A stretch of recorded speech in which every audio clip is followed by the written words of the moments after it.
Dear students, आज हम शुरू करें हैं जनसंख्या संगठन का जो टॉपिक है अपना साक्षरता।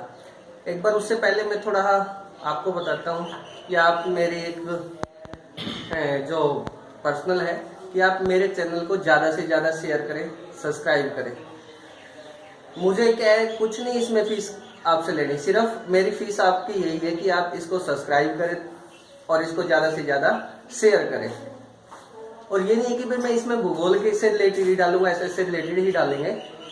इसमें जब भी मेरे को अच्छे लेक्चर मिले तो मैं इसमें साइंस की वीडियो डालेंगे, मैथ की भी डालेंगे, इंग्लिश की भी डालेंगे। जब भी मौका मिला तो इसमें अन्य सब्जेक्ट की भी वीडियो इसमें जरूर डालेंगे। हो सकता है कि आपके बड़े भाई, छोटे भाई बहन हो तो उनके लिए भी इसमें मदद मिल सकती है। इसको ज्यादा से ज्यादा शेयर, सब्सक्राइब करें। अब हम चलते हैं अपने टॉपिक पर, साक्षरता। क्या होती है साक्षरता? इसमें दो चीजें आती है। एक तो होता है यूएनओ। यूएनओ के अकॉर्डिंग, यानी कि जो संयुक्त राष्ट्र महासंघ है, उसके अकॉर्डिंग क्या आता है कि जो व्यक्ति कितना 14 वर्ष ये 15 वर्ष की आयु है, उसमें कम से कम 15 वर्ष, उसमें क्या है, जो व्यक्ति किसी भी भाषा को पढ़ सकता है, समझ सकता है, तो वो क्या है, साक्षर कहलाता है। लेकिन क्या है, हमारे भारत की अगर हम बात करें, भारत में यह आंकड़ा 15 वर्ष नहीं है, भारत में यह आंकड़ा 7 वर्ष का आ जाता है। तो 7 वर्ष में यानी कि कोई भी बच्चा जो 7 वर्ष या उससे अधिक आयु का है, वो किसी भी साधारण भाषा को पढ़ सकता है, समझ सकता है, और उसको अंक गणितीय ज्ञान हो। अंक गणितीय मतलब जोड़ घटा या उसको संख्याओं का ज्ञान हो। भले ही क्या है, ये जो नहीं कि उसने 5वीं पास की है, 10वीं पास की है तभी वो साक्षर है, नहीं। सिर्फ उसको किसी भी भाषा को, साधारण भाषा को वो पढ़ सकता हो, समझ सकता हो, और उसको थोड़ा बहुत अंक गणितीय अगर उसको ज्ञान है तो वो क्या है, साक्षर कहलाता है। ठीक है। अब साक्षरता को प्रभावित करने, यानी कि साक्षरता को प्रभावित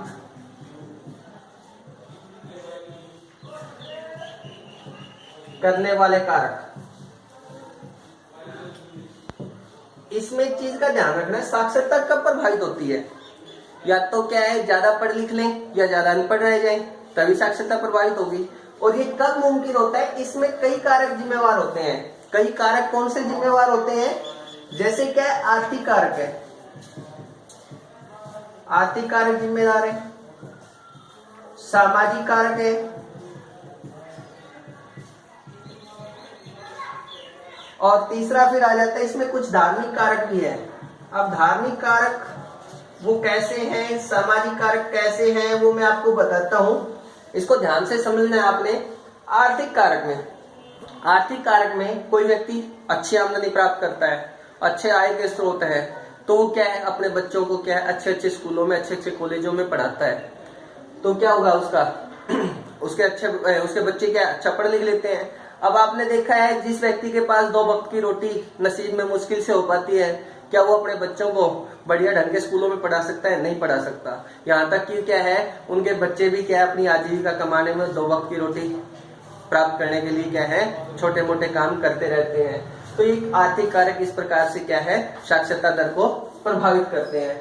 फिर आता है सामाजिक कारक। अब सामाजिक कारकों में आपने देखा है कुछ समाज के अंदर, जैसे अगर हम गांव और नगर की बात करें, नगरों का साक्षरता दर है वो गांव से क्या है, अधिक है। उसका कारण क्या है? क्योंकि शहरों के अंदर क्या है, पढ़े लिखे होते हैं और वो क्या है, उनको पता होता है। लेकिन आज भी हमारे समाज के अंदर लड़कियों को ज्यादा पढ़ने लिखने की अनुमति नहीं है। फिर भी क्या है, आज अगर हम वर्तमान में देखें, पहले के हिसाब से काफी ग्रोथ की है, काफी बढ़ावा मिला है इसको, शिक्षा के स्तर को, और इसलिए क्या है, भारत में शिक्षा के स्तर में काफी सुधार हुआ है।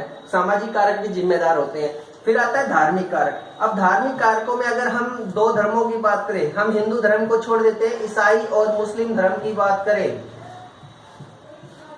ईसाई धर्म में औरतों को पुरुषों के समान अधिकार प्राप्त हैं, यानी कि हम सीधे तौर पर ये कह सकते हैं कि भारत के अंदर, या भारत की नहीं, विश्व की बात है तो विश्व में क्या है, ईसाई धर्म में औरतों को पढ़ने की या उनके बराबर का दर्जा प्राप्त है पुरुषों के बराबर, लेकिन मुस्लिम धर्म में ऐसा नहीं है। इसलिए क्या है, अगर आप इसका आंकड़ा देखें कि मुस्लिम औरतें और ईसाई औरतों में मुस्लिम औरतों का जो साक्षरता दर है वो काफी नीचे मिलेगा, ईसाई औरतों का क्या है जो साक्षरता दर है वो काफी ऊंचा मिलेगा।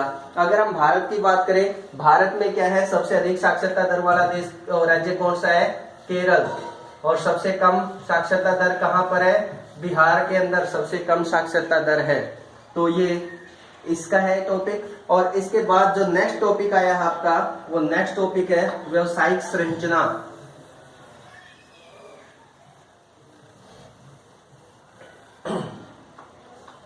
क्या है, व्यवसायिक संरचना। इसमें क्या होता है, जो व्यवसायिक संरचना है तो इसके अंदर क्या होगा, कहते किसे हैं, यानी कि जहां से व्यक्ति अपनी आजीविका कमाता है वो उसका क्या कहलाता है, व्यवसाय कहलाता है, उसका पेशा कहलाता है, उसका क्रियाकलाप कहलाता है। इसको माना जाता है कि जैसे क्या है, भारत में मुख्य व्यवसायों के या व्यक्ति के मुख्य व्यवसाय का वर्णन करें, क्रियाकलापों का वर्णन करें, तो वो क्या आता है, वही बात है, क्रियाकलाप हो उसके या फिर व्यवसाय हो, बात वही आ जाती है। तो जहां से व्यक्ति अपनी आजीविका कमाता है उसको हम क्या मानते हैं, व्यवसाय मानते हैं, उसका पेशा मानते हैं। अगर हम देखें, इसमें 8 मुख्य वर्गों में बांटा है, लेकिन हम भारत में या हम इसको 5 वर्गों में बांट देते हैं। प्राथमिक, द्वितीयक, तृतीयक, चतुर्थक, पंचम। आपने 10वीं क्लास तक केवल ये 3 व्यवसाय पढ़े हैं और 10वीं क्लास तक इन 3 व्यवसायों का ही जिक्र आता है 10वीं क्लास में, कोई ज्यादा जिक्र नहीं है। अब आप 12वीं क्लास में हैं तो आपको इसका थोड़ा डिटेल में पढ़ने को मिलेगा। प्राथमिक व्यवसाय आपने पढ़ा भी होगा, क्या है कि प्राथमिक व्यवसाय में क्या होता है, जहां पर व्यक्ति प्राकृतिक संसाधनों का प्रयोग करके वहां से अपनी आजीविका प्राप्त करता है, उसको हम प्राथमिक क्रियाकलाप या प्राथमिक व्यवसाय में शामिल करते हैं। अब ध्यान दें, क्या है ये, पशुपालन, कृषि, वानिकी, खनन, मत्स्य पालन, ये सब क्या है आपके प्राथमिक व्यवसाय, प्राथमिक क्रियाकलाप है। द्वितीयक में आता है आपके उद्योग, भवन निर्माण, पुल बनाना, ये सब किस में आ जाते हैं, आपके द्वितीय क्रियाकलाप में आ जाते हैं। तृतीय क्रियाकलाप में आती है सेवाएं। मुख्य सेवाएं हम 6 मानते हैं, लेकिन वो 6 सेवाएं कौन सी है, संचार, बीमा, बैंकिंग, शिक्षा, स्वास्थ्य, और छठी कौन सी बच गई, परिवहन। लेकिन ये 6 मुख्य सेवाएं हैं। अगर आप किसी मोची से आपका जूता ठीक करवाते हैं वो भी सेवा है, वो भी तृतीय क्रियाकलाप में है। आप ये सोचेंगे कि भाई ये 6 सेवाएं नहीं, जहां से आपके काम को सहूलियत मिल जाती है, आसानी मिल जाती है, वो सभी सेवाएं हैं। आप कहीं होटल पर खाना खाने जाते हैं, वेटर आपके लिए खाना लेकर आता है, वो क्या है, सेवा है। वो किस में है, तृतीय क्रियाकलाप में है। आप गाड़ी से जा रहे हैं, गाड़ी को पंचर हो जाता है और जो पंचर ठीक लगाने वाला है वो आपकी सेवा कर रहा है, वो किस में शामिल है, तृतीय क्रियाकलाप में शामिल है, तृतीय व्यवसाय में शामिल है। हम क्या है, धोबी से अपने कपड़े धुलवाते हैं, वो सेवा है। हम क्या है, अपनी कटिंग करवाते हैं, वो क्या है, सेवा है। फिर आता है चतुर्थक क्रियाकलाप। चतुर्थक में आता है जहां पर शोध संबंधी शोध होते हैं, रिसर्च होते हैं, नए विचार उत्पन्न होते हैं, नए विचारों का उत्पन्न होना, ये सब किस में शामिल है, चतुर्थक क्रियाकलाप में शामिल है। पंचम क्रियाकलाप में वो क्या करते हैं, इनके ऊपर मनन करते हैं, भाई ये शोध सही हुआ है या नहीं हुआ है। यानी कि एक एग्जांपल देता हूं मैं आपको, एक डॉक्टर है, जो डॉक्टर हमारा इलाज करता है कहाँ पर, स्वास्थ्य में जो हमारा इलाज करता है वो क्या है, तृतीयक में है। लेकिन एक डॉक्टर है जो क्या है उन दवाइयों की खोज करता है, दवाइयां बनाता है, वैज्ञानिक, वो सब किस में आ जाते हैं, चतुर्थक में। एक होता है पंचम में, जो उनकी क्या है शोध हुआ है कि वो सही शोध हुआ है या नहीं हुआ है, तो उनका जो लेखा जोखा तैयार करता है वो पंचम क्रियाकलाप में आ जाता है, पंचम व्यवसाय में आ जाता है। यहाँ पर जो इनको मापा जाता है, सेवाओं को मापा जाता है कि कौन सी सेवा बेहतर हो सकती है, वो उनके किसके अकॉर्डिंग मापा जाता है, उनके वेतन के अकॉर्डिंग मापा जाता है। इसके बाद एक बिल्कुल कल भी मैंने वीडियो में आपको बताया था कि एक इसमें रह जाता है, वो मैं आपको अब करवा रहा हूं, वो आता है आपका जनसंख्या पिरामिड। क्या है आपका, आयुलिंग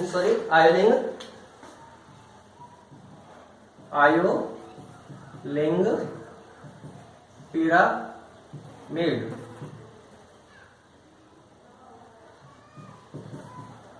आयुलिंग पिरामिड के बारे में करवा रहा हूं मैं। इसमें 3 आयुलिंग पिरामिड है। एक तो होता है विस्तारित होती जनसंख्या, विस्तारित होती जनसंख्या। दूसरा है स्थिर जनसंख्या,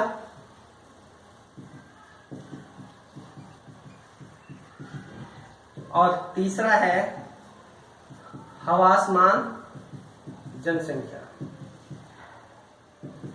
यानी कि सीधे तौर पर जहां पर जनसंख्या बढ़ रही है वो पिरामिड जो बनना है, आपने एक चीज का ध्यान रखना है। वो क्या ध्यान रखना है कि एक तरफ तो आपको, जैसे ये आपकी आयु है 4 वर्ष, 8, 12, 16, 20, 24, 28, 32, 36, 40, हम यहाँ 40 तक। इसके बाद क्या है, एक साइड जो प्रदर्शित करता है वो करता है आपको यहाँ पर पुरुषों को और यहाँ पर किसको, स्त्रियों को। अब क्या ध्यान देना है, जो विस्तारित होती जनसंख्या पिरामिड है, इसमें अगर 4 वर्ष के बच्चे क्या है, यहाँ पर लड़के ज्यादा पैदा होते हैं, लड़कियां कम पैदा होती हैं, तो ये आ जाता है इस प्रकार से पिरामिड बनेगा। ये धीरे धीरे क्या है, आयु के अकॉर्डिंग इनकी जनसंख्या कम होती जाती है, इनकी जनसंख्या कम होती जाती है। और एक समय आता है कि आज ये पिरामिड है, बाद में ये पुरुषों की संख्या कम, यहाँ आप स्त्रियों की संख्या क्या है वो ज्यादा मानेंगे। क्यों मानेंगे, क्योंकि आप देखना कि जैसे जैसे आयु बढ़ती जाती है वहां पर क्या है, स्त्रियों की जनसंख्या, स्त्रियों का जो प्रतिशत है वो क्या है, वो बढ़ जाता है। आप आपके आस पड़ोस का उदाहरण देख सकते हैं कि आपके पड़ोस में बूढ़े कितने जीवित होंगे और बुढ़िया कितनी जीवित मिलेंगी आपको, वो क्या है, विस्तारित होती जनसंख्या में। इस प्रकार से आपको ये अवगत कराता है कि विस्तारित होती जनसंख्या में ज्यादा बच्चे जन्म लेते हैं, धीरे धीरे कम होना शुरू हो जाती है आयु। और इसमें क्या होता है, स्त्रियों की संख्या शुरू में कम होती है, यानी कि मादा बच्चे कम पैदा होते हैं और धीरे धीरे इनकी संख्या बढ़ जाती है। नर बच्चे ज्यादा पैदा होते हैं और बाद में कम हो जाते हैं। इसके बाद जो आपका आता है स्थिर जनसंख्या पिरामिड। अब स्थिर जनसंख्या पिरामिड, स्थिर जनसंख्या में क्या होगा, जितने बच्चे जन्म लेते हैं लगभग उतने ही क्या है, मृत्यु होती है। और इसमें किस चीज का ध्यान रखना आपने, जो आपका पिरामिड बनेगा वो एक घंटी के आकार का बनेगा। आपने मंदिरों में घंटी देखी होगी, उसके आकार का, जैसे क्या है इस प्रकार से बढ़ेगा वही वो। वैसे आइडिया है बताया आपको कि इस प्रकार का बढ़ेगा। इसमें थोड़ा कम ज्यादा होता रहता है, जैसे कम बच्चे जन्म लेंगे, ये क्या है विकसित देशों में बनता है, कभी कम हो गए, कभी एक आयु बढ़ जाती है, इस प्रकार से बढ़ता जाएगा। तो ये क्या है, एक घंटी के आकार का जो पिरामिड बनता है वो क्या है, इसमें कम बच्चे जन्म लेते हैं और क्या है, इसमें लगभग जनसंख्या स्थिर रहती है, इसमें जनसंख्या बढ़ती नहीं है। फिर आता है जिसमें क्या आता है, हवासमान जनसंख्या पिरामिड। इसमें क्या होता है, ऊपर से भी पतला होता है, ये सुंडाकार, यानी कि ऊपर से भी पतला होता है। घटते जो ये घटती हुई जनसंख्या के पिरामिड का आकार, जो संकीर्ण आधार, यानी कि यहां से भी क्या होता है, ये यहां से भी कम होता है इसका आकार। जैसे ये है कि यहां से बिल्कुल कम बच्चे पैदा होते हैं, और जो धीरे धीरे कम पैदा होते हैं, लेकिन जो मध्य आयु आ जाती है तो यहाँ पर ये इनका आकार थोड़ा बढ़ जाता है, लेकिन जैसे जैसे आयु बढ़ जाती है फिर आगे फिर ये इसमें कमी आ जाती है। इसकी जो आकृति बढ़ती है वो इसी प्रकार से बढ़ेगी वही, लेकिन जो स्थिर जनसंख्या है वो किसकी भांति बढ़ती है, हमारी जो घंटी होती है मंदिरों में उसकी भांति बढ़ती है। लेकिन जो ये दिया है इसके अंदर जो स्थिर जनसंख्या पिरामिड है उसमें क्या है, नीचे से उसका आधार चौड़ा होता है और शीर्ष बिल्कुल पतला हो जाता है। तो आज आपका ये लेसन है, थर्ड लेसन, ये कंप्लीट हो जाता है। और भारत का जो जनसंख्या पिरामिड है वो कौन सा है, पहला जनसंख्या पिरामिड है, विस्तारित होती जनसंख्या पिरामिड है, क्योंकि भारत में बहुत ज्यादा जनसंख्या है, बच्चे ज्यादा, यानी कि हमारी जन्म दर भी अच्छी है, ज्यादा है।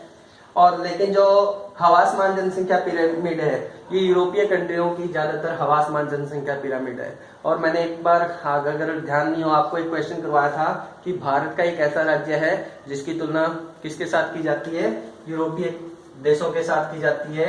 वो दोबारा फिर मैं रिवाइज करवाता हूँ, उस राज्य का नाम है नागालैंड। क्यों है, क्योंकि इस राज्य की जनसंख्या 2011 में बढ़ने की बजाय क्या हुई थी, कम हुई थी। धन्यवाद। अगर आपको ये वीडियो अच्छा लगा शेयर करना, सब्सक्राइब करना और लाइक जरूर करना है। इसको कुछ इसमें थोड़ी बहुत कमी रही हो तो इसको आपने कमेंट में जरूर बताना है। धन्यवाद।